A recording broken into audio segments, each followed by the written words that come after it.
Thanks, Jess. Now, do you long for more fun at work? Well, two Norfolk businesses are seeking to do just that, but with a serious purpose in mind, to help make staff more productive. Epos Now and Perfect Placement have both taken the lead in creating happier work environments for their staff, with purpose-built break rooms, where they can get away from the stresses and strains of work. So, why have they done it, and how does it help? Well, joining me to discuss this, Jacyn Heavens from Epos Now and Dan Unstead from Perfect Placement. Thanks, you both, for joining us. Welcome. Just, Jacyn, starting with you. I mean, why have you done this? Well, we mainly do it because we want to retain key talent in the area. That's the main thing. I mean, we specifically look for really talented individuals. If you want to keep, you really want to keep and look after those key members of staff, and that's why you need to offer a really special work environment. A lot of people have things outside of work. They want to, they probably don't want to. They probably don't want to be thinking about them all day, or they want to have a nice environment where they can relax and they can just focus on work. It's so important now, I think, more than ever, to offer that kind of environment so people can be as productive as they can be. And also, I think an open atmosphere gives you that collaborative feel as well. Different departments can speak to each other, engage. It's so important nowadays. And specifically, I mean, I think we've got some sort of footage of showing the kind of things you've done. It's all about, you've got some sort of pool tables and things like that. I mean, what have you put into the offices then? We've done loads of things, really, Sean. We've done, more recently, actually, this week, we've even put football goals in. Okay. Yeah. Oh, so there you see a pool table, yeah. Arcade machine. Yep. So you see some girls going on there. I don't know if that's correctly how you play it, but but yeah. We've got gamification as well as one important thing. You see that screen you've got hanging up the top there? Yeah. That connects directly with the CRM. Okay. And within that, we can actually, when people make sales, we can set targets and we can run goals like weekly, monthly, even daily. And people can, when they create actions, we can push different upsells and cross-sells and make it fresh for people. Okay. Because we're a software business, when we release new software add-ons within the software team, what's great is we can run a competition around that. So what it does is it gets the guys thinking about the main benefits to the customer, and it's great customer service because the customers are then notified of it, and we can run a competition, and so we can make that into a game. Yeah, excellent. So it's really good, yeah. Well, just bring you in here, Dan, as well. Hi. I mean, is this the kind of thing that you've been doing as well at Perfect Placement? As is very similar in some respects, yeah. Like Jacyn, we have a lot of salespeople involved in recruitment, and keeping morale high and a positive attitude in the workplace is fundamental to being able to deliver a great service to our clients and, of course, our candidates who we're looking after. The pool tables, the table tennis, the putting green we've got.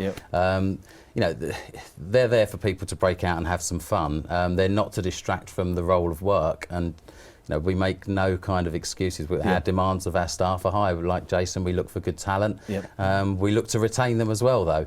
And hopefully by having a nice environment for them to work in, as well as a good reward strategy, we can retain talent. And has it made an impact on the business? I mean, does it improve performance? I believe it does, yeah. I think we've always had a mentality which has been based around having, going back a few years, when the Wii first came out, we had one of those in the office and everyone was playing 10-pin bowling at lunchtime, and eventually we ran out of space in our last office, so the move into our new premises at St Andrews Park was about creating a bigger office environment but dedicating some of that space to some recreation time. And that's not just at lunchtime, the guys they'll be in there in the morning first thing having a game of pool, and it's a good warm up to the day because it gets them talking, gets them involved with one another, and it integrates them with the team. But likewise, at the end of the day, you'll be pushing them out the door at 7 o'clock saying it's time to go, guys. I mean, I suppose sort of playing devil's advocate a bit, I mean, do the staff actually take a break? Do they go out, or do they stay and play in the breakout rooms? I think if I'm right, I think you might be in the same boat. Where we are, we're on a business park. Okay. Yeah. So I think if you're in a business park, it depends on what staff you had, like I mentioned earlier, but it also depends on your location.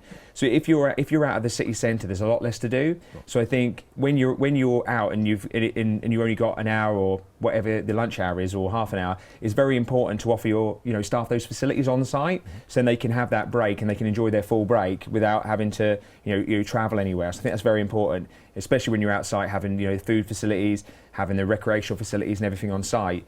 And what you mentioned earlier about the sales staff, I mean, you run a recruitment business. So sales staff, it's all about motivation. It's all about keeping them happy and getting the motivation. We live in Norwich, and sales staff, real good sales staff are hard to come by. They are hard to come by. And I think, when you've got high performers and it's always based on motivation, keeping those types of individuals motivated is critical to the success of your business, I think. So is that a selling point then when you're trying to recruit staff, that they come around, look at the office and think, this looks like a fun place to work? If I conduct an interview now, that starts with a tour of the office before the interview starts. We've done it for the staff.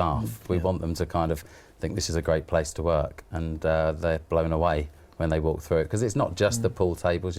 There's an American style diner where they have their lunch. They've got a fully fitted out kitchen where they can make their lunch. Like Jacyn saying, there is nowhere really for them to go in St Andrews Business Park, so you want it in-house. But for example, we even have a corporate boot camp. We have a guy come in a couple of nights a week, and he takes as many people who are up for it out, and they do boot camp out in the car park, and that's 3 or 4 times a week some weeks. And what a great way for staff to stay fit, which is obviously positive for the working environment, but also to create bonds with their colleagues, which again helps retention. So what do the other businesses then around in the business park think? Do they see the boot camp going on, or do they come in and think, well, what's going on here? They're all playing pool. I haven't had any comments yet, but maybe a few applications. But I mean, likewise, we've had applications from people who work near us. Obviously, not going to mention your names on television, but we've had applications where people who walk past, they look through the window. It's a great attraction. Have these guys got a pool table? Have these guys got a putting green? How do you differentiate in this day and age where more than ever people are sole traders, or people are starting their own businesses up or becoming self-employed? How do you differentiate yourself against other businesses? How do you give the image you want to portray that, hey, we look after our staff? And as well as, if we look after our staff and we treat our staff like our best customers, that's what we should be doing to our staff. And when our staff are interacting with our customers, I think that shines through the whole business. And I think the right environment shows who you are and where you stand for. And when people come and visit, no matter if it's a member of staff, a new member of staff that you want to bring on, whether it's a contractor or it's someone else, they can get the feel and the vibe of who you are, of what the ethic of the business is. So vital, in all walks of life. Even when your guys come and Mustard TV comes down, the PR piece, the newspaper, even from the article we had with you guys the other week where we were recruiting, all of that stuff allows your business to be more successful, and it allows your customers, to get an insight into your business and take you more seriously. Okay, so what's next very quickly then, Dan? What are you going to be doing next? Ours is about recruitment. We've got these huge offices and we are looking to recruit.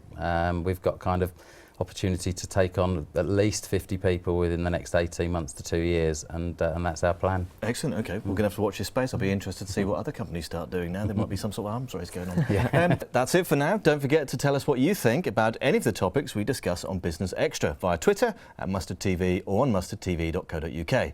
Thank you to Jacyn Heavens and Dan Unstead for joining me, and we'll be back with another business briefing next week. So thanks for joining us, and goodbye.